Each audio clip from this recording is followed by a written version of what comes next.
pianissimo, clarinette, pianissimo, e no.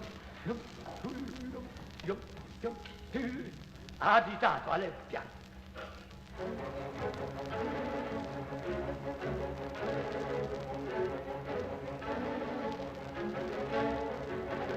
Qui designata giunti, cessa il corteo d'invito, tradavi son baroni, d'averlo pure gradito.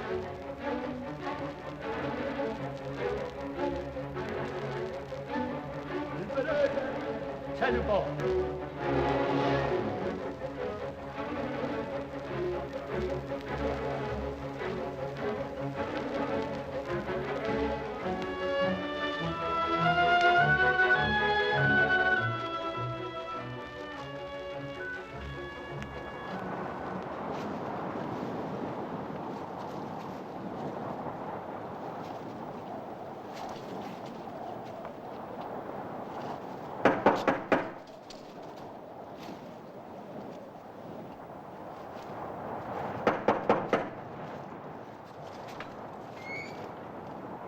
C'est ici le professeur Emmanuel Kant?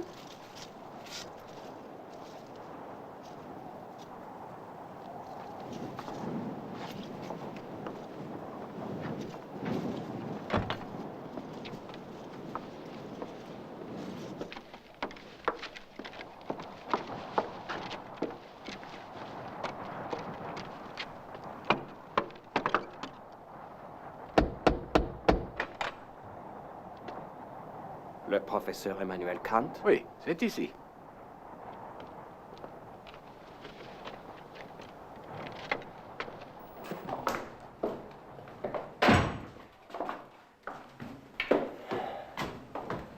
Je vous imaginais plus petit. J'espère que mon écran sera assez grand, professeur. Pardon? J'espère que mon écran sera assez grand. Oui, certainement. Vous êtes optimiste, mais vous savez, parfois, on les fait se baisser. C'est beaucoup moins altier, évidemment. Dites donc, heureusement que je ne travaille plus à l'ancienne. Où comptez-vous m'installer?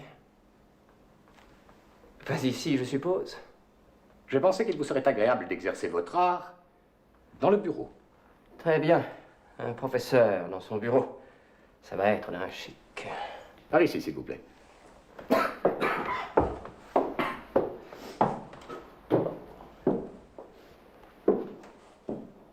Dites-moi, vous êtes un connaisseur? Belle silhouette. En pied grandeur nature, c'est un Gutmann. Oui, c'est signé Gutmann, n'est-ce pas? Pardon? C'est...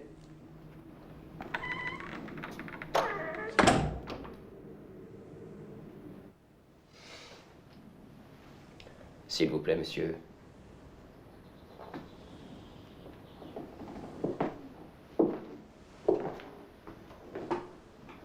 C'est parfait. Nous ne bougeons pas du tout. C'est très bien.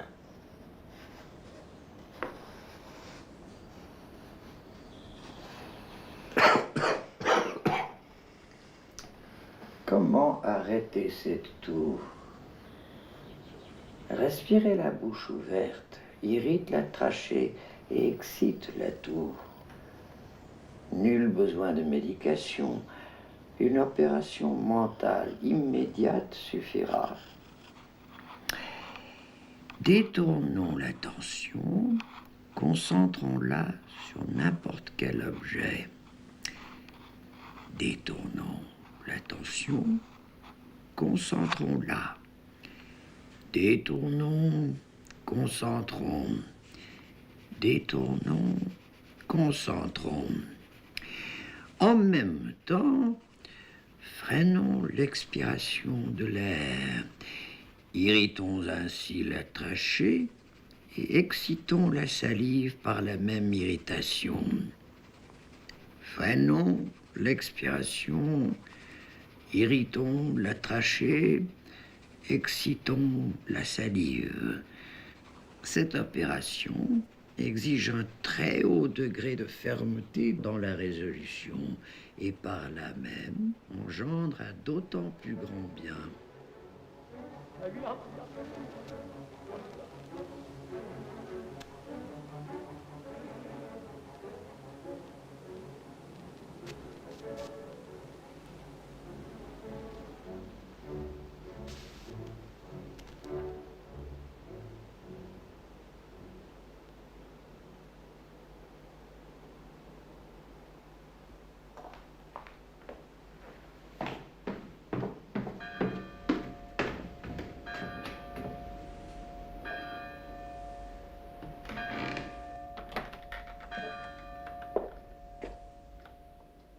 Monsieur le professeur, voici l'heure.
Le café? Monsieur le professeur, voici le café.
Monsieur le professeur, voici le journal de Hartmann. Hein? Quoi? Qu'est-ce que vous dites? Ne vous l'ai-je déjà pas dit que ce n'est pas Hartmann, mais Hartung? Ah non, répétez après moi. Pas Hartmann, mais Hartung. Pas Hartmann, mais Hartung. Encore. Pas Hartmann, mais Hartung. Encore une fois. Pas Hartmann, mais Hartung.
Hilda, Marie-Rose, il faut rentrer maintenant. Allez!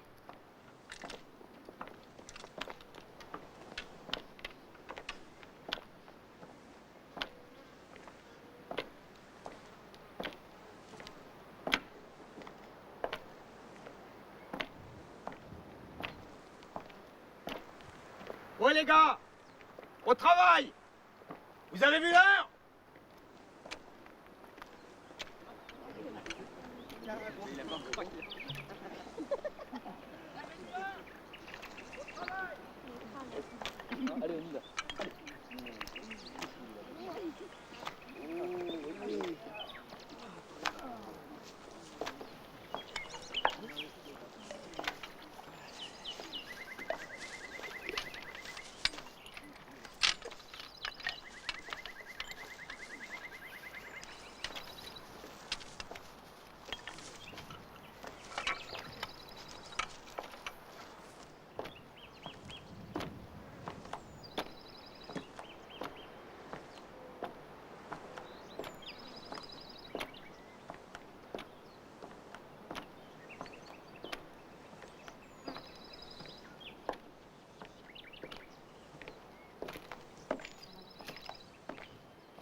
Lampe! Monsieur le professeur? Est-il possible de concevoir un être humain qui jouisse d'une santé plus parfaite que moi? Non, monsieur le professeur. Bonne nuit.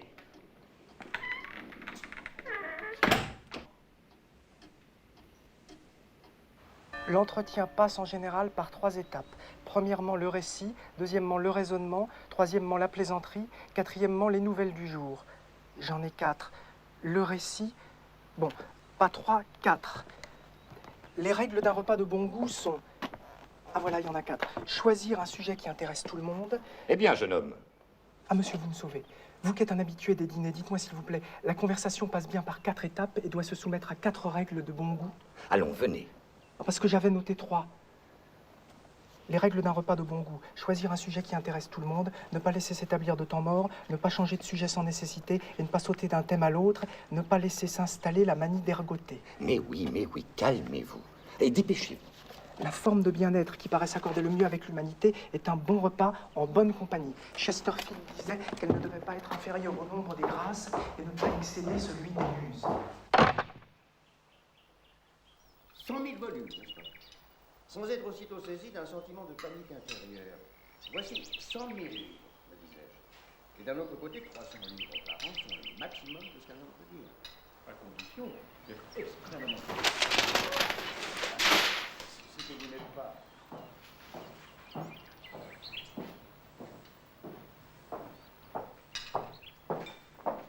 Enlevez les gros livres, ceux qu'on lit lentement et ceux qu'on relit. Les 10 000 sont bons à lire.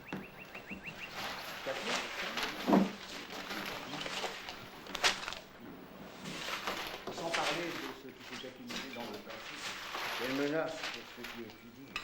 Le jeune homme ne semble pas porter cette folie au même degré de mélancolie.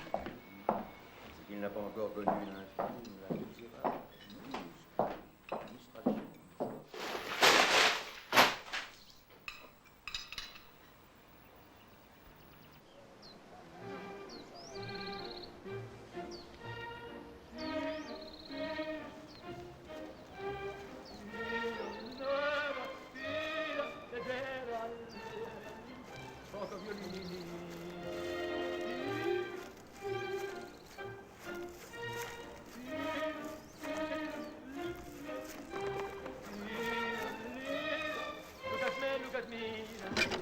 Ah, cher voisin, je voulais vous voir. Professeur, Mais vous allez sortir.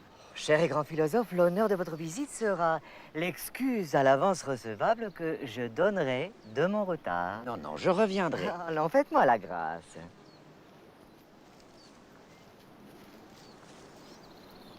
Martin! Martin, mon garçon! Apporte-nous du vin de Franconie et du meilleur. Voici, monsieur Loiseleur. Vous voyez votre pigeonnier. À proprement parler, je vois un pigeonnier, mais votre simple et profonde remarque m'invite à cette réflexion immédiate. Puis-je d'un seul regard, de cette seule sensation, embrasser et cette bâtisse et le sentiment de propriété? Que dis-je de ma propriété? Intéressant problème. Professeur, puis-je voir mon pigeonnier? En effet, mais si vous permettez, chaque jour, chaque soir, du bureau où je travaille, tous les jours de ma vie, depuis que j'ai décidé de conduire ma pensée sans la direction de quiconque, j'aime regarder par la fenêtre et voir votre pigeonnier. Oh, professeur, mon pigeonnier, vous le voyez, vous? Cependant, depuis quelque temps, vos tilleuls arrivent à me cacher la vue. Je ne vois plus votre pigeonnier. Aussi, Cependant, vous remarquerez que d'ici, nous le voyons, mon pigeonnier. oui, monsieur Loiseleur, mais il ne m'est plus doux de regarder par la fenêtre et mon travail en souffre. J'ai l'impression d'être une mouette volant contre le vent. Je bats des ailes, mais je n'avance plus. Les arbres bougent, monsieur Loiseleur, comprenez-vous? Aussi, pour calmer l'inquiétude d'un vieil homme, je viens vous demander une faveur. Voulez-vous bien abattre cet arbre? Professeur, abattre un arbre? Professeur, Abattre un homme, monsieur Loiseleur?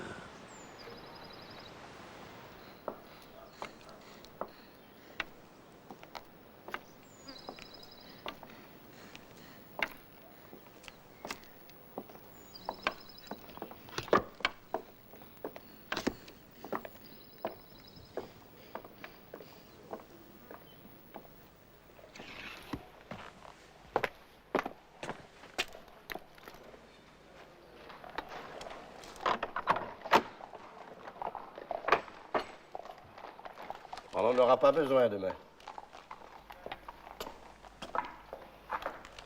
On n'en aura pas besoin, mais on le prendra quand même.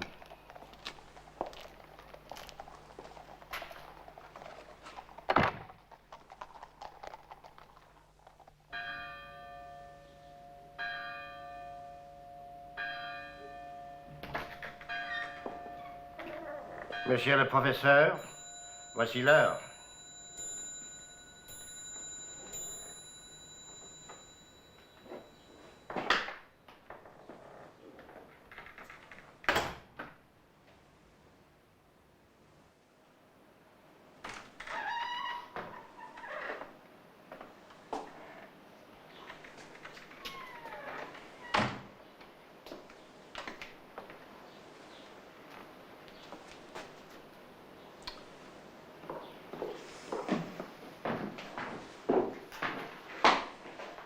Le café vient immédiatement. Oui. Et la prochaine aussi vient immédiatement. D'ailleurs, ce sera à peu près le temps que j'aurais attendu. Enfin, on peut mourir après tout, ce n'est que mourir. Et dans l'autre monde, on ne boira pas de café. Et par conséquent, on ne l'attendra pas.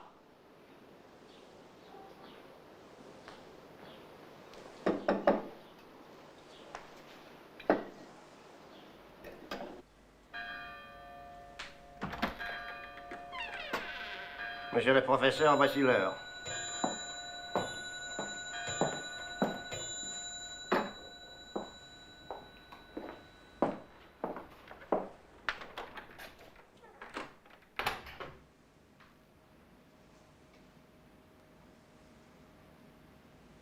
Ne plus s'abandonner aux paniques des ténèbres.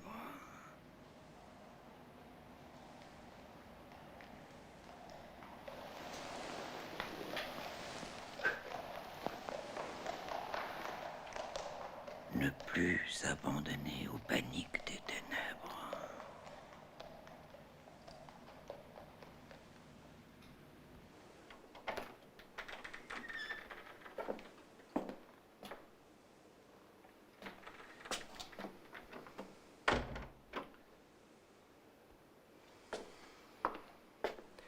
Lampe.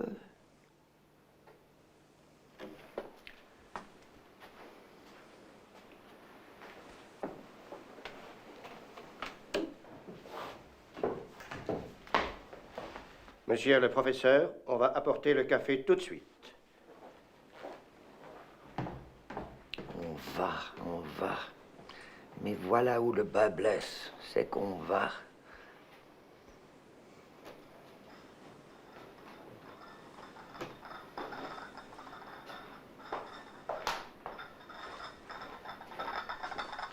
Monsieur le professeur, voici le café.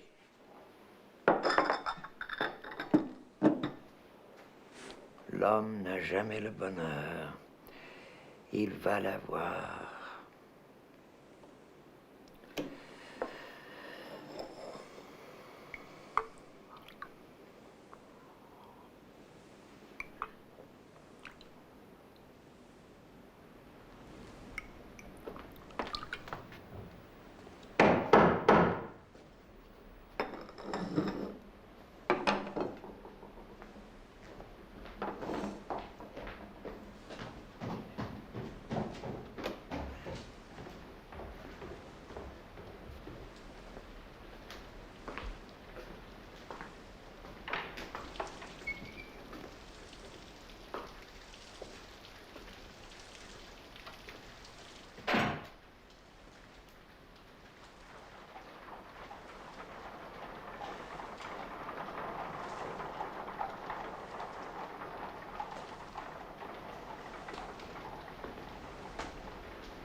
Merci, mesdames. Voilà, retombé en enfance. Et je suis honteux d'avoir contraint de si gracieuses personnes à servir de mère à un vieillard qui végète. professeur.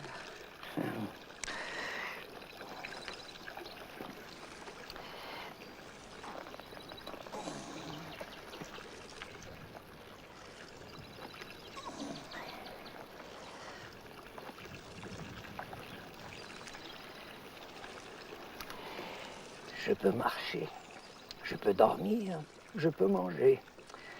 Je n'ai pas la santé d'un homme studieux, mais d'un homme qui végète.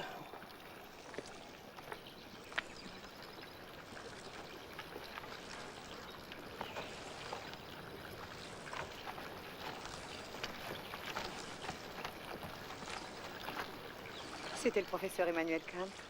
Je le croyais plus jeune.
Les nuages viennent de Riga, mon général. Le temps change, mais l'atmosphère reste la même. Toujours cette épidémie de migraine. Toujours, mon ami. Quelle singulière condition atmosphérique, et qui dure depuis si longtemps. Une révolution météorologique, et ce serait la fin de mes maux. Allons-y, messieurs.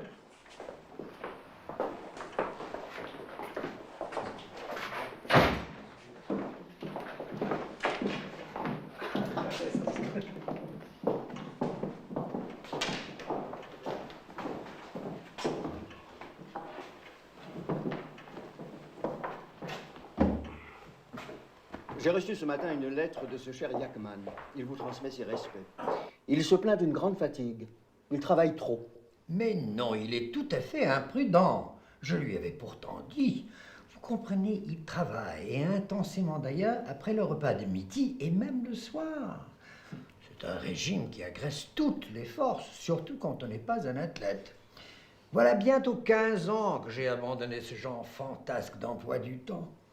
Qu'il se lève tôt, qu'il travaille le matin, qu'il consacre ses après-midi aux lectures faciles, aux pensées décousues, qu'il se prépare à la nuit, sa santé reviendra. Enfin, chacun a sa propre manière d'être en bonne santé, le tout c'est de la trouver. Avez-vous aussi reçu les journaux ce matin? Oui. Quelle effervescence en France. Le général Bonaparte est revenu d'Égypte. Avec son armée et ses savants au grand complet, mais sans philosophe. Il les a laissés là-bas? Non, il ne les avait pas emmenés. On l'appelle le général philosophe. C'est la manie du temps. Le roi philosophe, le prince philosophe. Bientôt, il faudra vous appeler le philosophe. Oui. Ce goût lui vient de Sieyès. À qui, semble-t-il, il a demandé un exposé de votre système. Système? Mais je n'ai pas fini. L'intérêt de Sieyès est politique. Sieyès a vécu à Berlin où il était ambassadeur, je crois. Depuis ce séjour, il n'a qu'une seule idée. Prussianiser la France, lui donner un air protestant. Seule façon à ses yeux de régler la question religieuse. Il a même demandé à un philosophe allemand un projet de constitution. Pas à moi, en tout cas, vous le savez bien. D'ailleurs, je ne suis pas allemand. Pourtant, un livre circule. Réponse du professeur Kant à l'abbé Sieyès. Mais cet abbé ne m'a rien demandé. Un faux professeur, un faux Kant. J'ai lu tout à l'heure une anecdote étrange. Quand il était à Genève, ce général, Bonaparte, a reçu la visite d'un obscur savant. Ça commence bien. Obscur savant qui a essayé de le convertir à votre philosophie. Convertir? Oui, convertir, sans succès. Mais à Lausanne, agacé peut-être, il rend visite à un philosophe local pour lui demander un panorama du sentiment suisse quant à la philosophie kantienne. À quoi tout cela peut-il lui servir? On n'y comprend rien, mon général, résume le Suisse. Bonaparte se tourne alors vers son aide de camp. Vous avez bien entendu, Berthier? Même ici, on ne comprend rien à Kant. Je le vois devant le Sphinx. Berthier, même ici, on n'y comprend rien. Vous pourrez donc vous flatter d'être le mystère de ce mystérieux général. Vous le trouvez mystérieux, vous? Mais enfin, qu'allait-il faire en Égypte? Oh, il n'y a rien de mystérieux là-dedans. Oh non, cher ami, vous n'allez tout de même plus nous soutenir qu'il soit allé en Égypte pour cacher aux Anglais son dessein d'annexer le Portugal. Même ici, on n'y comprend rien. Contempler les pyramides pour priver les Anglais de Porto. Alors, vous caricaturez, madame. Ce général devrait venir vous voir. Vous échangeriez vos mystères. Oui, mais qu'il vienne seul.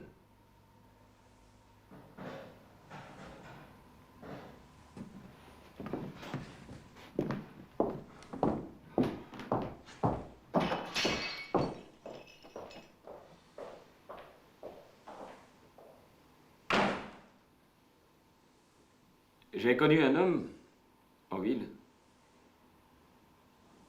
que l'idée du suicide effarait tellement qu'il ne supportait pas la vue d'un enfant se rongeant les ongles. En ville. Au mois de mars, les giboulées. Au mois de mars, les giboulées Nous laissent perclus et trempés. nous laissent perclus et trempés. Quant aux affreux poissons d'avril, ils n'amusent que les débiles.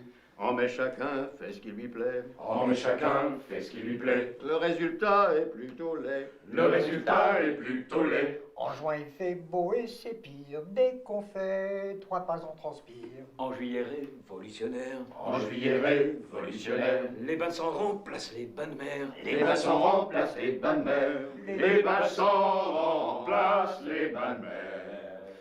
Au mois d'août, quelle canicule. Au mois d'août, quelle canicule. On ne sait plus où poser son cul. On sait plus où poser son cul. Septembre annonce les chagrins de l'hiver qui n'est plus très loin. Octobre essai, chasseurs stupides. Octobre essai, chasseurs stupides. Change nos promenades en suicide. Change nos promenades en suicide. De novembre, les pluies tenaces de la bronchite nous menacent. En décembre, le Père Noël. En décembre, le Père Noël. Fait le vide dans nos escarcelles. Et le bilan nos escarcelles. En janvier, chacun nous embrasse en espérant qu'on cède la place. Alléluia pour février. Alléluia pour février. 2 ou 3 jours, c'est ça de gagner. 2 ou 3 jours, c'est ça gagné. C'est toi le roi de nos amours. Février, on t'aimera toujours.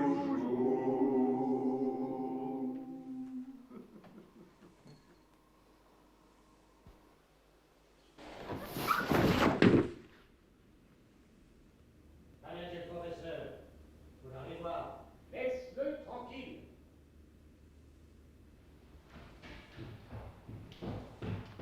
Je suis si léger que je ne peux me faire mal.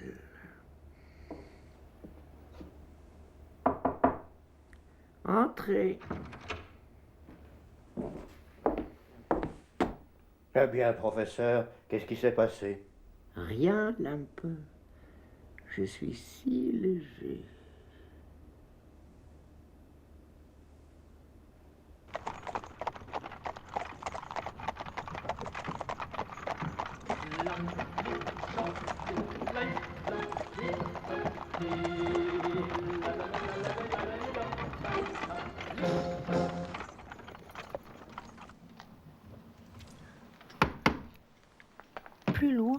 Plus loin, où vous voudrez, mais plus loin, de la distance, de la distance.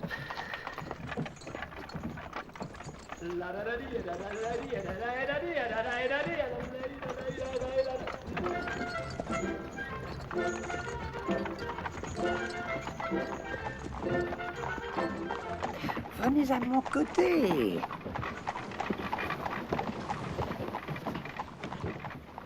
Ma sœur, vous perdiez tout de cet interminable voyage.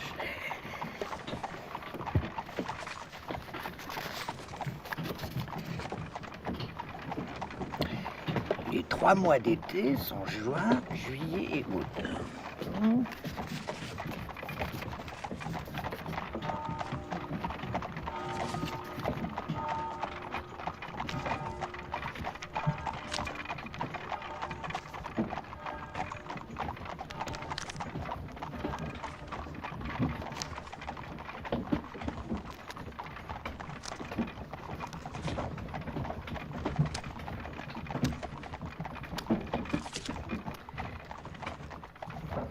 Ne plus s'abandonner aux paniques des ténèbres.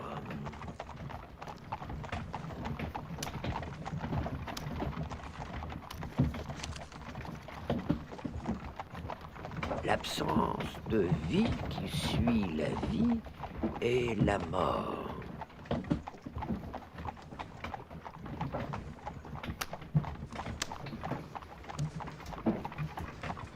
La fauvette sur la chaîne des Pyrénées, la fauvette au-dessus des Pyrénées.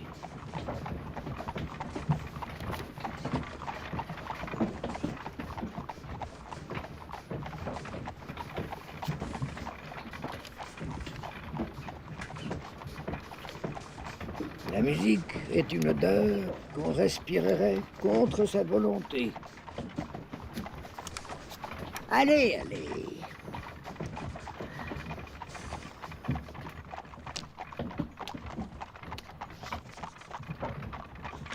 America.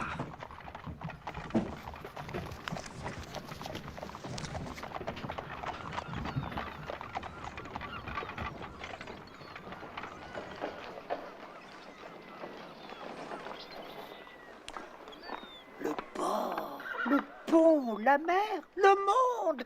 Vite, ma soeur, vite. Ah. Psst. Psst. Le gamin qui mange. Vous là. Vous là. Oui, toi.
Grand Kant.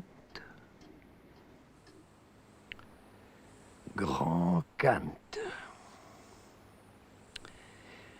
Je t'invoque comme un croyant invoque son Dieu pour implorer de l'aide, du réconfort ou pour connaître l'heure de sa mort.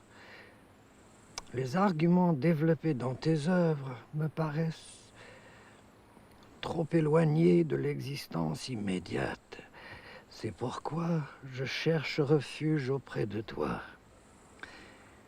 Je n'ai rien trouvé en cette vie qui puisse remplacer le bien que j'ai perdu, car j'aimais un objet qui, à mes yeux, contenait tout en lui, et duquel je tirais ma seule raison de vivre.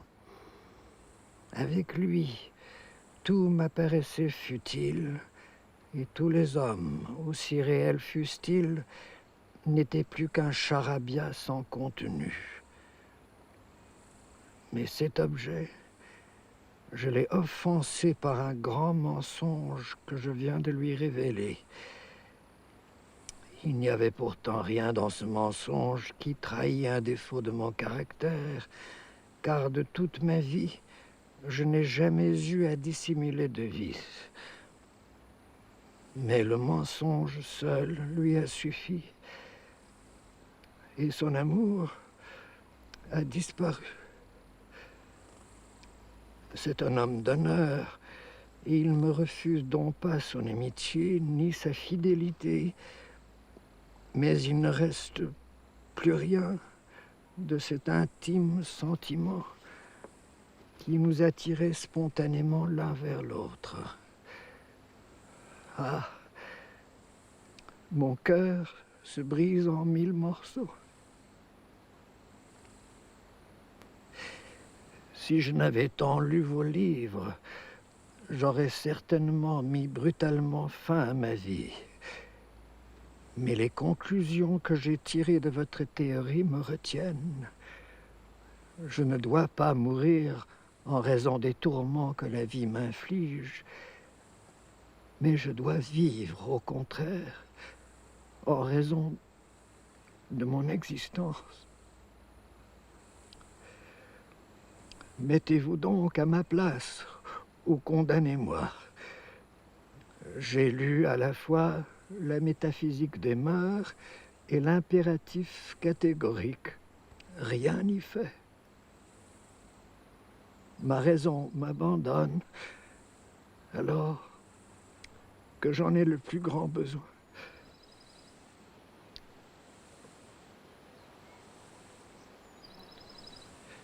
Je t'en conjure, réponds-moi, ou alors tu es incapable d'agir toi-même selon l'impératif que tu as mis en place.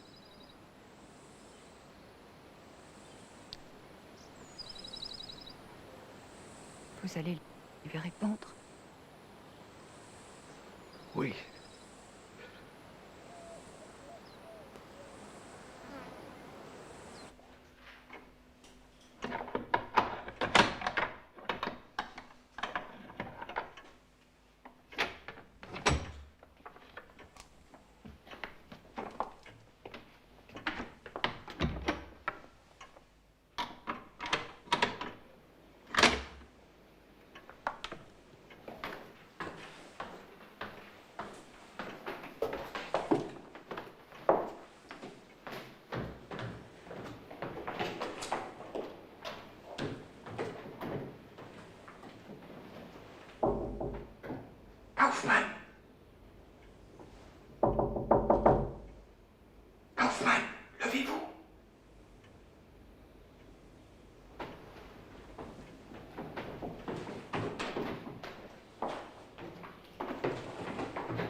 Monsieur le professeur, voici l'heure.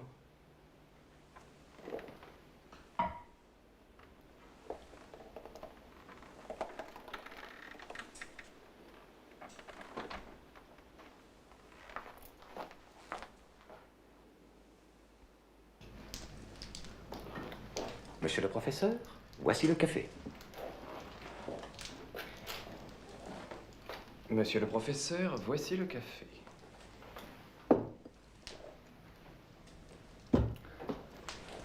Non, ce n'est pas cela. Vous savez, comme le professeur est tourmenté en ce moment, il ne supporterait pas une présence dans son dos. Alors mettez-vous ici. Oui, là, c'est très bien. Oui.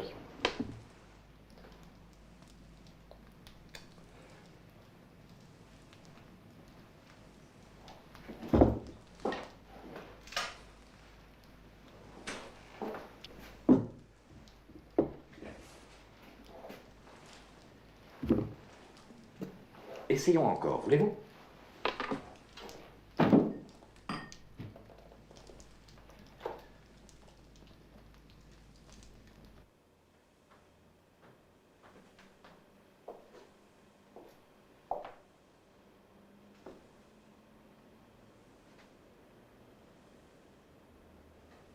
Vous?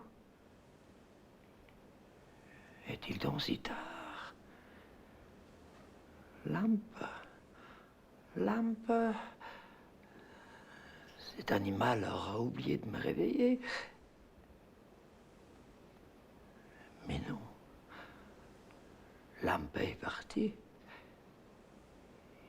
Il est parti. Oui, cher professeur. Lampe est parti. Et pour aider votre nouveau valet, Kaufmann, je me suis permis, au risque de vous troubler, de venir tôt ce matin. Merci, cher Wojciechowski. On apporte le café, professeur.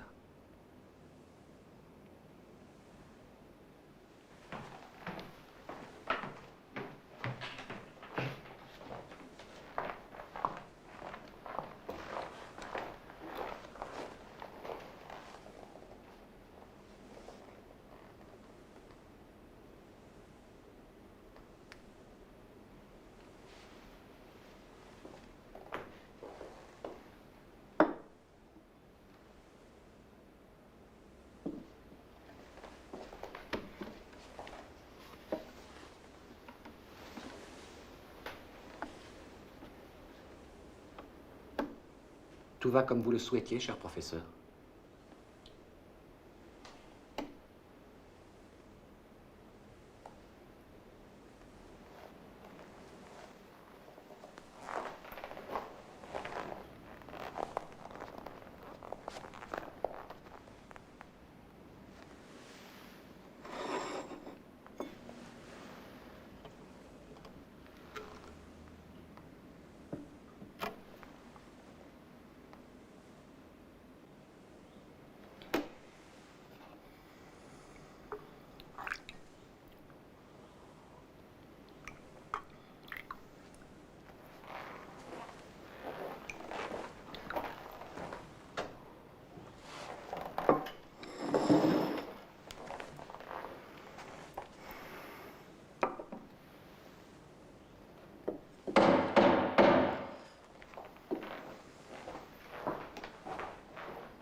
Monsieur le professeur, la Gazette de Hartung.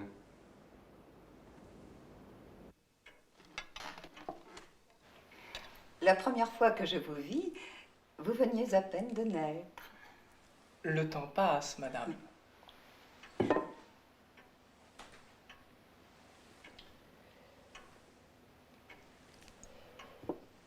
C'est ce qu'on dit. Les choses passent. Le temps, lui...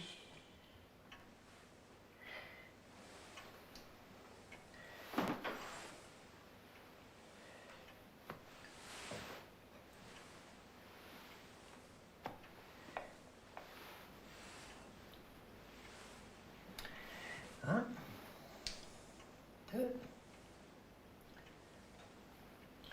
trois, quatre, cinq, six, sept. Jeune homme, connaissez-vous le mystère de Königsberg? Non, professeur. Eh bien, je vais vous le révéler. Königsberg, mon petit, a 7 ponts, n'est-ce pas? Et il est impossible de les traverser tous sans en traverser un au moins 2 fois. Essayez. 1, 2, 3, 4, 5, 6. Hop. 1, 2, 3, 4, 5, 6. Hop. 1, 2, 3, 4, 5, 6. Hop.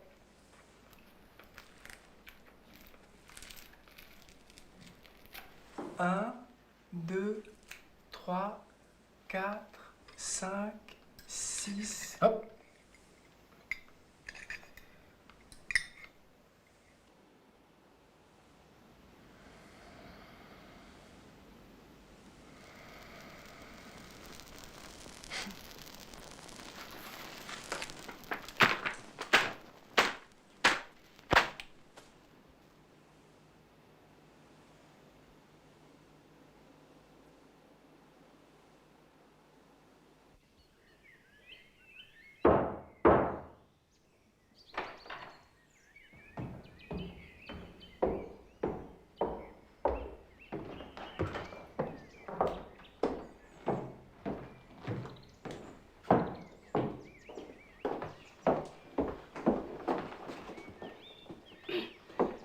Bonsoir, professeur. Bonsoir, Lampe. Professeur, je suis revenu pour un certificat. Un certificat, pourquoi? J'ai décidé, professeur, de partir en Amérique avec ma jeune femme. Et un certificat, ça aide pour un métier. En Amérique. Mais Lampe, je ne peux vous établir un certificat en Amérique. Et pourquoi, professeur? Si l'Amérique n'est peuplée que d'ivrognes qui ne savent pas lire, qui se marient sans mon consentement et contre ma volonté, et qui changent leur veste habituelle sans raison, vous n'aurez pas besoin de certificat pour vous y établir. Je la vois déjà, l'Amérique, son histoire et sa géographie. Et puis, Lampe, avez-vous vraiment besoin du témoignage d'un homme que vous avez toujours méprisé? Asseyez-vous, Lampe. Combien de temps êtes-vous resté à mon service? 30 ans, professeur.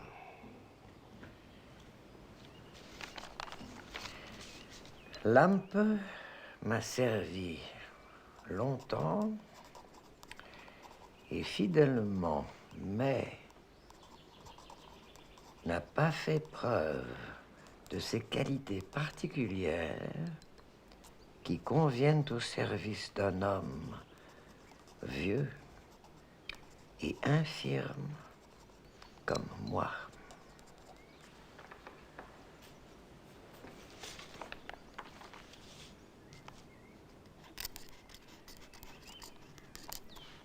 Voici Lampe. Faites en bon usage.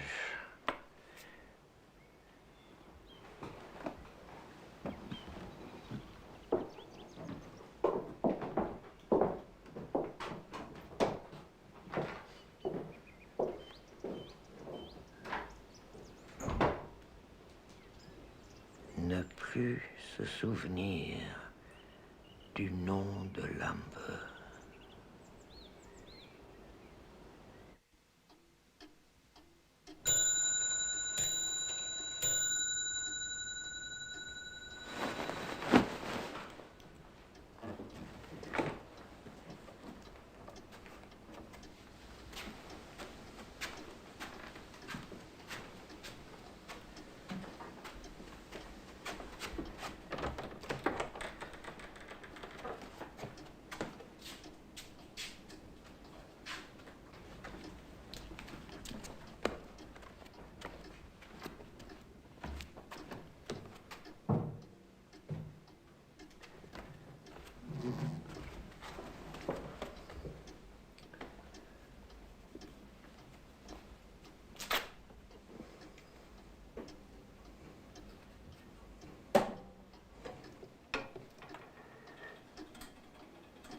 Monsieur le professeur, voici l'heure.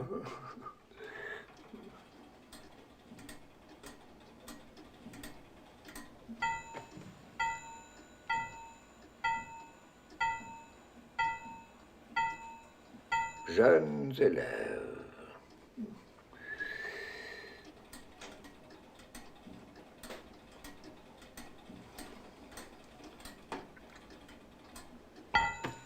Allons-y, messieurs.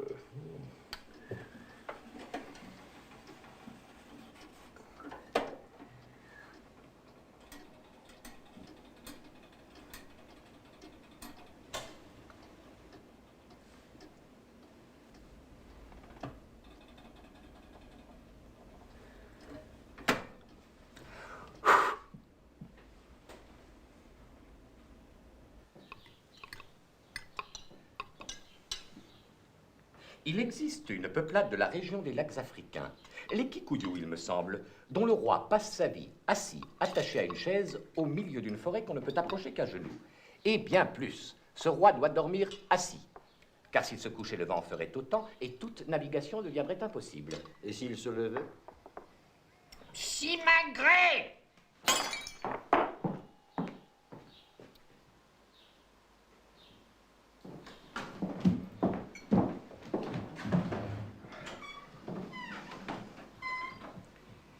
Puisque nous y sommes, savez-vous que chez les Tungus, les mères avalent la morve des enfants à même leur nez, de peur que les esprits ne s'enfuient? Ça n'a rien de Tungus. Chez nous, d'ailleurs, on appelle morveux un bêta.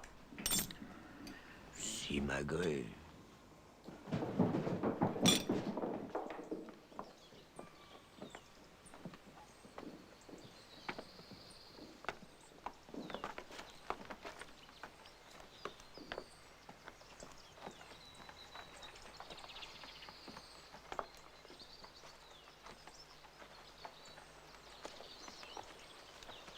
Là.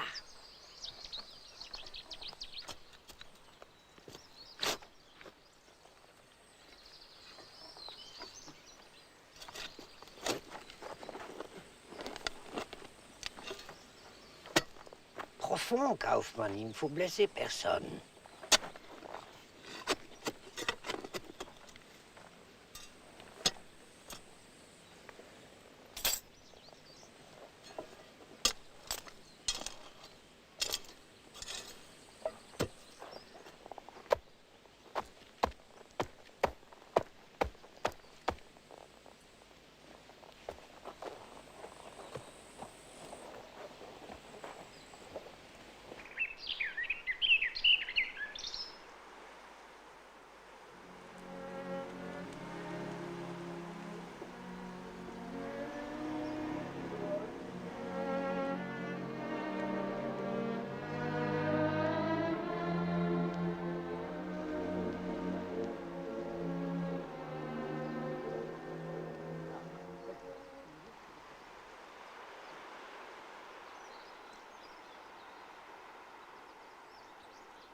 Solamente per me.